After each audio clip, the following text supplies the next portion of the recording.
اگر ہم میں سے کوئی یہ چاہتا ہے کہ میں جو بھی عمل کروں وہ دنیا میں اور آخرت میں میرے لیے کامیابی کا ذریعہ بنے، تو 3 شرطیں پائی جانی ضروری ہیں۔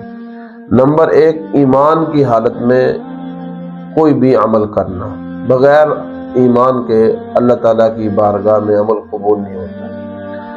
نمبر 2، اخلاص ہو، مقصد صرف اللہ کو راضی کرنا ہو، لوگوں کو دکھانا مقصد نہ ہو۔ اور نمبر 3، اتباع سنت، حضور صلی اللہ علیہ وآلہ وسلم کے طریقے کے مطابق عمل ہو۔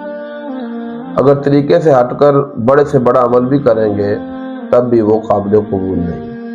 اگر یہ 3 شرطیں پائی جائیں گی تو ہمارا چھوٹے سے چھوٹا عمل بھی قیامت والے دن نجات کا ذریعہ بن جائے گا۔